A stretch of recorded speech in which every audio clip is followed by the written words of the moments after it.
वेळा आहे आणि आजचा दिवस आणि येणारे आयुष्यातले सगळेच दिवस तुमच्या आणि आमचे स्वामींच्या कृपेने सुखाच्या आनंदाचे जावो ही स्वामींच्या चरणी प्रार्थना. चला तर व्हिडिओला सुरुवात करूया. असं म्हटलं की माझा चहा पहिला उकळतच असतो गॅसवर, तर माझ्या पुरताच ठेवलाय पण झालाय मात्र जास्त.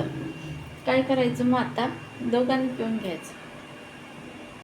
आता थोडा पाऊस कमी आहे ना, तर खूप छान वातावरण आहे. म्हणजे भरपूर पावसातून आपल्याला उन्हाची गरज होती ना, तर आता ऊन पण पडलेलं आहे आणि छान गार असं वारा सुटतं तेव्हा भारी वाटतं. आणि मला तर डोळे तपासायला जायचं, तसं तर माझ्या चष्म्याचा नंबर बदललेला असेल ऑलरेडी.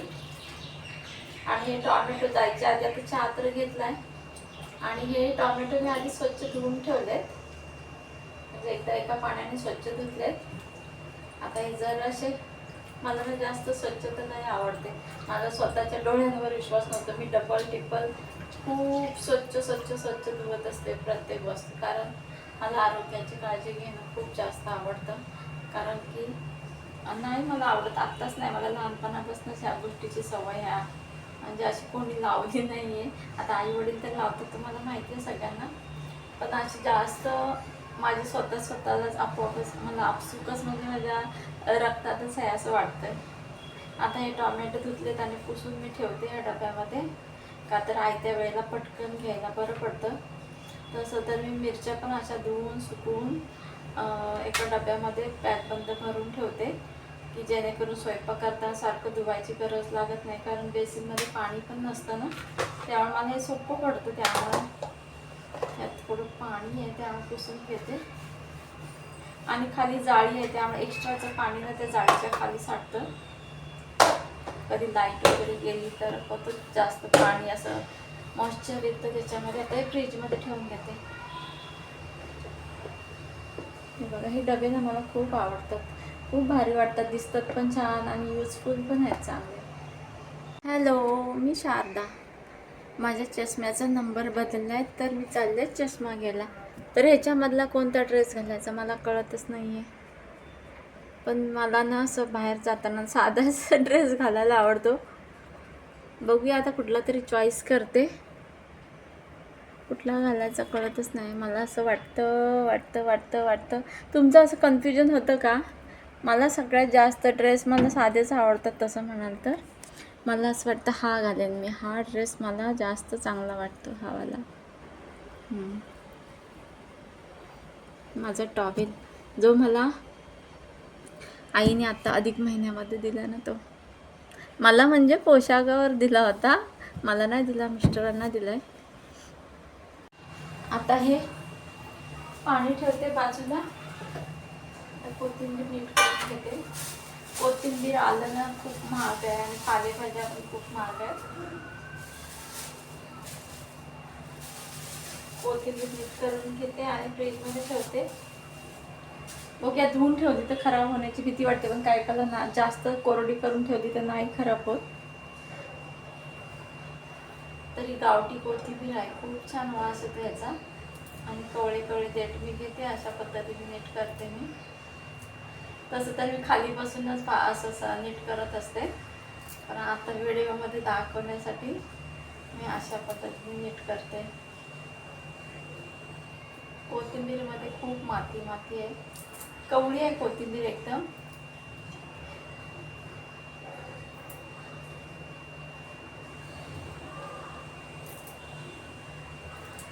आता नीट केल्यावरच दाखवते तुम्हाला. हे बघा, बरं पडतं ह्या सगळ्या गोष्टी अशा केल्यानं स्वयंपाक करणं खूप सोपं होऊन जातं. कोथिंबीर तर नीट करून झाली. अंधुक का दिसतंय मला कळतच नाही. बाहेर एकदम असं का थोडं ढगाळ वातावरण आहे, त्यामुळे घरात थोडा अंधार दिसतोय की काय माहिती. कोथिंबीर नीट करून झाले. धुवून नाही ठेवत, कारण जर खराब झाली तर आता पावसाचे दिवस आहेत ना, त्यामुळे अशा पद्धतीने झाकण लावून ठेवायचं.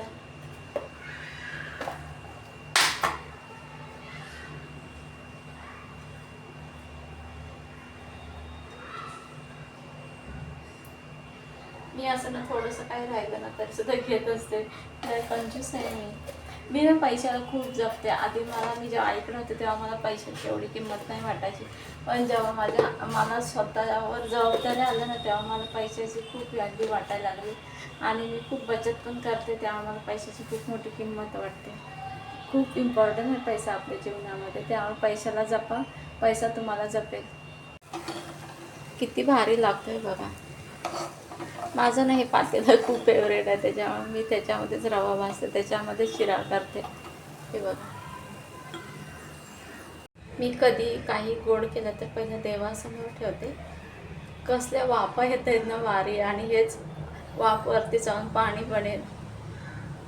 मला दाखवायची विसरली होती, तर ते पण स्वच्छ धुवून पुसून ठेवले, कारण पटकन घेता येतात आपल्याला जेव्हा खायचे असतील तेव्हा.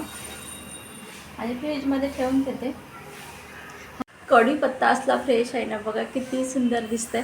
मला ना कढीपत्त्याचं झाड लावायचं. आमच्या गावाला ना खूप मोठं कढीपत्त्याचं झाड आहे, पण काढताच येत नाही, खूप मोठं वाढलं आहे, त्यामुळं आम्हाला दुकानातलाच कढीपत्ता वापरावा लागतो. आज संडे आहे तर मटण आहे. तर हे बघा, हळद, मीठ आणि हिंग आणि आलं किसून घातलं, मॅरिनेट करून ठेवलं आहे. आणि कांदा तिकडं कापून घेतला आहे, 2 हिरव्या मिरच्या आणि कोथिंबीर आहे. आणि हा गावठी लसूण आहे, मला खूप आवडतं हा गावठी लसूण. ह्याची डाळ खूप भारी लागते, डाळ कढी. आता हे पण फोडणीला घालणार आहे. हे सगळं कांदा, मिरची, कोथिंबीर आणि लसूण पण फोडणीला घालणार आहे. 2 चमचे तेल गरम करायला ठेवलं आहे. तर आज मला चष्मा आणायला जायचंच आहे. काल तर मी गेली नाही, कारण मला रिक्षाचे पैसे वाचवायचे होते. 60 रुपये तेवढे रिक्षाचे वाचतील माझे, दुसरं कशासाठी तरी उपयोगी होतील. त्यामुळं मी आज जाणार आहे, कारण मला 2 फेऱ्या मारायला लागल्या असत्या खरं तर. कारण मला आज बाकीची पण खरेदी करायची आहे, मला मॅक्सी वगैरे घ्यायच्या, तर माझे खूप खराब झाले, त्यामुळं नाही घ्यायला मिळालं. तर आता घ्यायच्यात, मग चला एकाच फेरी सगळं काम करून घेऊया. आता तेल तापल्यावर कांदा घालायचा आणि ह्या 2 हिरव्या मिरच्या सगळं घालून घ्यायचं. आणि लसूण पण घालायचं, लसूण सोलाचं विसरून गेले मी. गावठी लसूण ना खूप छान लागतं. जर तुम्ही कुणीकडे असं म्हणजे सातारा साईडला वगैरे गेले ना, कुणीकडे विकत लसूण भेटला तर नक्की घ्या, कारण ना त्याची डाळ, कढी, भाज्या खूप छान लागतात. सगळ्यात जास्त डाळ भारी लागते आणि कढी भारी लागते, कारण त्याला सोलायला पण नाही जास्त हे लागत. असा फुकून घालायचा असतो तो, फुकून असं त्याची सालं लगेच निघतात, त्यामुळे त्याचं एवढं हे नाही. आणि वास खूपच भारी असतो. थोडं लालसर असतो, पण तो तुम्हाला जर ओळखायचा असता तर थोडं लालसर असतो. हे बघा, असा लसूण असतो तो. मी आता चिरणार नाही, मी तसंच तेलामध्ये फोडणीला घालणार आहे. कधी कधी मी असं जुगाड करते, कारण पोटातच जाणार आहे. ठेचल्यावर जरा छान टेस्ट येते, पण आता ऑलरेडी माझ्या स्वयंपाकाला उशीर झाला आहे आणि चवीचं पण खायचं आहे ना, मग असं करायचं. आणि हळद मॅरिनेटसाठी घातली, त्याच्यावर थोडी हळद कमी घालायची ह्याच्यामध्ये.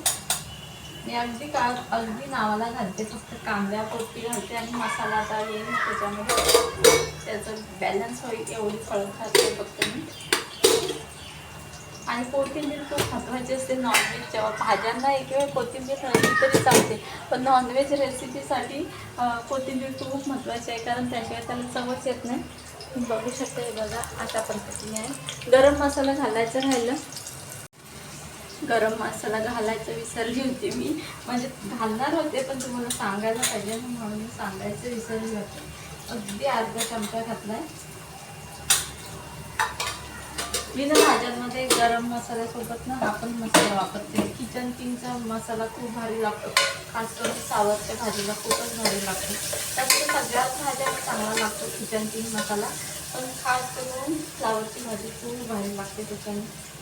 आता हे फोडणीला घालायचं. आता तुम्हाला कसं काय दिसणार असं मला दाखवते. अशा पद्धतीने आमचा रविवार असाच असतो, रविवार किंवा बुधवार. आज खरं खेकडे आणायचे होते, पण ना माझं मनच नाही होत आणायला, कारण काय काय ते विकायला असं कचरा खूप असतो, अशा ठिकाणी विकायला बसतात, त्यामुळे मला घेण्याची इच्छा नाही होत. मला लागले तहान, पाणी किती थोडंसं. मला तसं तर सरबत पिण्याची इच्छा आहे, कोकम सरबत. आणि त्याच्यामध्ये थोडा सोडा टाकायचा, खूप भारी लागतं. तसंच प्यायची इच्छा आहे. थांबा मी पितेच आता, पाणी पिल्यावर पिते आणि तुम्हाला पण दाखवते. बाहेर असं छान वातावरण आहे, हवा एवढी छान येते ना मस्त. थोडंसं मी पाणी घेतलं आहे आणि त्याच्यात 1-1.5 चमचा वगैरे साखर टाकायची. आता माझा साखरेचा डब्बा, साखर थोडी घासायलाच टाकते त्याला.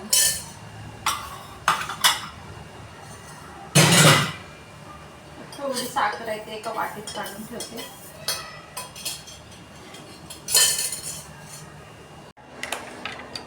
पितळाला खूप छान लागतं, पण मस्त लागतं. साखर विरघळली की आता पिऊन घ्यायचं.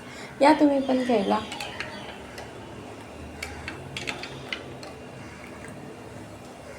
इकडे पाणी गरम झालं ते ओतायचं आणि 4 शिट्ट्या करून घेते मी. 3 किंवा 4च घेते माझ्या कुकरला, एवढं 4 शिट्ट्याची गरज नाही लागत, होऊन जातं.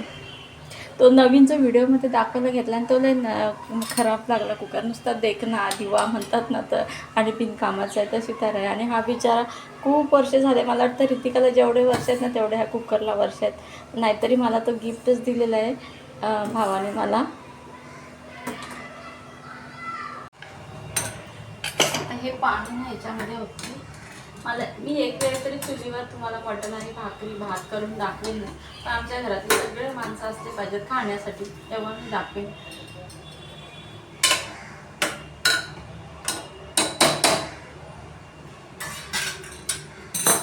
आणि गॅस मोठा नाही करायचा, एकदम थोडासा मिडियमपेक्षा थोडा खालीच ठेवायचा, म्हणजे व्यवस्थित. जास्त फास्ट गॅस कुकरसाठी नाही ठेवायचं आहे खरं. त्या बॉक्सवर पण वॉर्निंग असते की ज्या मोठ्या गॅसवर कुकर लावायचं नाही म्हणून. थोडंसंच एकदम थोडंसं हे करते मी. मीडियम असतो ना त्याच्यापेक्षा पण खालची लेवल ठेवायची. हे बघा अशा पद्धतीनेच ठेवायचा गॅस आपल्या. गॅसच बोलते मी. आणि बरोबर 3 ते 4 शिट्ट्या, मी तर 3च शिट्ट्या करणार आहे कारण जास्त क्वांटिटीचं मटण नाही आहे त्यामुळं. आणि या कोकम सरबत आणि विथ सोडा प्यायला. इकडे स्वयंपाक करत करत ना बाहेर ऊन पडले ना, म्हणून मी स्वयंपाक ठेवून दिला आणि पहिले कपडे धुवून घेतले, कारण ऊन पडले तेव्हा सुकून निघतील ना त्यामुळं. हे बघा कपडे धुवून घेतले, जेवढे होते तेवढे धुवून घेतले. आणि बाहेर छान असं ऊन पडलं आहे. तुम्ही बघू शकता माझं नारळाचं झाड केवढं मोठं झालं आहे बघा. आणि कुंडी खाली किती छोटी आहे बघा. ज्याला जगवायचं ना देव कसं पण जगवतो, कोणत्याही अवस्थेत जगवतो. आणि असं नाही की कसं पण जगवलं आहे, ते एकदम स्ट्रॉंग आहे, अशा पद्धतीने जगवलं आहे.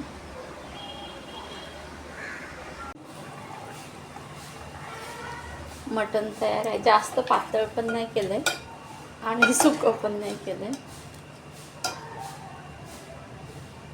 मी जास्त करून नॉनव्हेज करण्यासाठी अशीच भांडी वापरते. मला थोडी भांडी घ्यायची आहेत नवीन, पण मला मूर्त नाही लागत आहे त्याला. तर छान झालं आहे मटण, मस्त तरीवालं.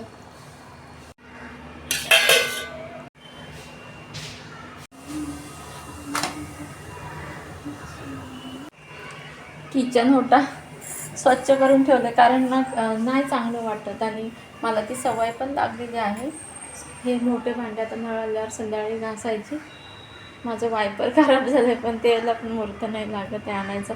बघूया, मला आज वेळ मिळाला तर आणेन. पण सगळं स्वच्छ करून ठेवलं, भारी वाटतं. पण असं मला ना किचन जास्त स्वच्छ आवडतं. मलाच काय सगळ्यांनाच आवडत असं की काय म्हणतात ते, आपलं फेशियल होऊ नाही तर नाही हो, पण किचनचं रोज फेशियल स्पा वगैरे सगळ्या ट्रीटमेंट एनी टाईम होत असतात. मला असं वाटतं जेव्हा जेव्हा आपण किचनमध्ये काम करतो तेव्हा.